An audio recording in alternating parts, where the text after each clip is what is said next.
किस तरीके से इन चीजों को उठाएगा।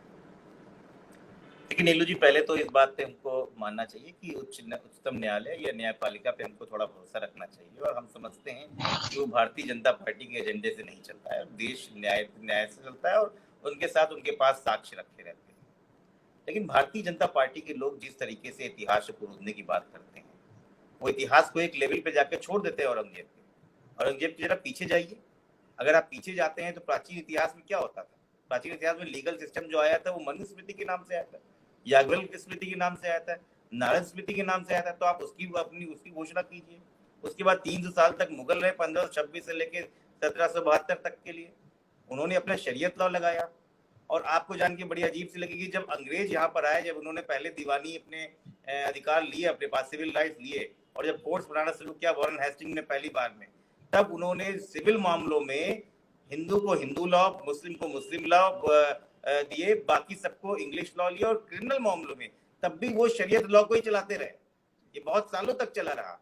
उसके बाद जब लॉर्ड विलियम बेलेक ने जब पहला बनाया उन्होंने लॉ कमीशन, तब चीजें स्टार्ट हुई। तो इतिहास को आप कहीं कहाँ लेके जाएंगे? मेरा कहना है कि आप पीछे खोदते चले जाइए। उसके बाद गुप्ता एम्पायर, मौर्य एम्पायर चलते चले जाइए, तो बहुत है। और इस तरीके से हम देश को आगे नहीं ले जा सकते। ये मेरा पर्सनल मामला है और ये किसी भी समझदार व्यक्ति मामला है। इसलिए हमें अपने न्यायालय पे बहुत भरोसा है कि वो नहीं, इस पर इसे तरीके की रोकेंगे चीजें कैसे? इस चीज को रोकेंगे कैसे? ये जो खुदाई का देखिए, सिलसिला है, ये अगर मैं आ रहा बीजेपी हूँ। इसी तरह से आगे चलती रहेगी, आप लोग इसे कैसे रोकेंगे? नहीं देखिए, मैं मानता हूं कि हर चीज की एक हद होती है, और इस देश का जनमानस इतना भी वो मूर्ख नहीं है जो इन सब बातों की बात है। अभी इन्होंने बोला कि उत्तर प्रदेश में आपने महंगाई बेरोजगारी की बात करी। आप तो 10% वोट की बात कर रहे थे केरला, हमने उत्तर प्रदेश में आपके रहते हुए 10% वोट और बढ़ाए हैं। तो अश्विनी जी, ये मत कहिए कि समाजवादी पार्टी को लोगों ने नकार दिया है। हम 47 से लेके 124 तक पहुंच के आए। तो उत्तर प्रदेश में भी 3 करोड़ वोट हमको भी मिले हैं। लोकतंत्र की यही खूबी है, नकारा कोई नहीं जाता है। किसी को ज्यादा सराहा जाता है, किसी को कम सराहा जाता है, और गिनतियां जिसके साथ होती है वो सरकार बनाता है। विपक्ष मजबूत है, और आपके साथ ये समझ में आ गया है पहले अधिवेशन में ही। समाजवादी पार्टी और विपक्ष इस बात को मानती है कि जो न्यायालय में मैटर सब जुडिस है, हम उसमें अपने कोई वर्बल कमेंट्स नहीं देंगे। लेकिन साथ ही साथ अलग अलग माध्यमों के थ्रू, अपने आनुवंशिक संगठनों के थ्रू हम लोगों तक इस बात को पहुंचाएंगे कि हमारी जरूरत की चीजें क्या है। जैसे हम जब भी तब भी बोल रहे थे कि उस समय बिजली की कीमतों की बात करी थी हमने चुनाव के समय, हम उसको आगे बढ़ाएंगे। हमने जाति जगत जनगणना की बात की थी, हम उसको आगे बढ़ाएंगे। हम किसानों और खेती में अलग तरीके से उनको रियायतें देने की बात की, हम उसको भी बढ़ाएंगे। मुद्दे बहुत है। समाजवादी पार्टी का एक जो संगठन जिस तरीके से काम कर रहा है, वो एक नई नई रणनीति की तरफ चल रहे हैं।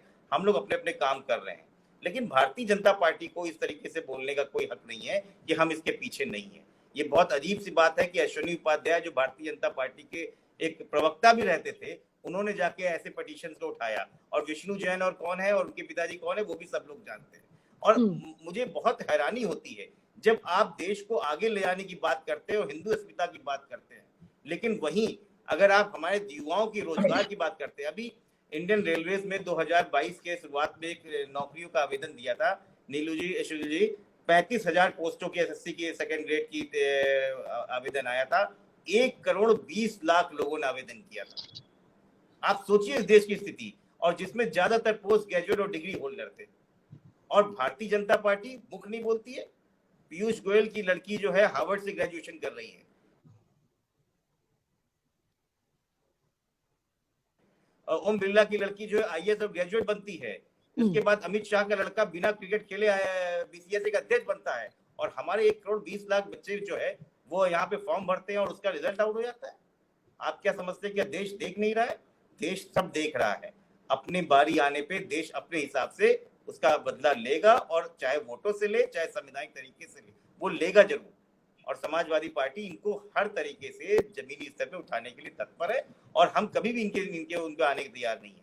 मैंने कहा आप मीडिया छोड़ दीजिए, और ये बीजेपी पोषित मीडिया है तो है, इसमें कोई बड़ी बात नहीं है। कुछ ज्यादा है, कुछ कम है, वो जो चाहते हैं वो दिलाते हैं। मैं कहता हूँ आप आशुतोष चार जी, लोगों से हम तो पूछ के बिल्कुल ही देख लीजिए। पोषित नहीं है। माल जो न्यूट्रिशन भी से है, सफर करते हैं। मैं कहता हूँ कि आप जाके कम वाली जनरल श्रेणी में आती आदमियों होंगी से या ज्यादा वाली में, अभी आप डिसाइड आप करिए। आशुतोष जी ने तो किसी भी डिक्लेयर श्रेणी कर दिया। किसी भी श्रेणी में इस नहीं हूँ देश वैसे के नहीं। पूरब पश्चिम, इस देश में पूरब पश्चिम उत्तर दक्षिण किसी भी राज्य में चले जाइए, चाहे वो भारतीय जनता पार्टी द्वारा शासित हो या ना हो, और आप एनोनिमस होके 4 लोगों से पूछ लीजिए कि ये क्या मुद्दे हैं, आपको जवाब मिल जाएगा, उसमें किसी को समझाने की जरूरत नहीं है।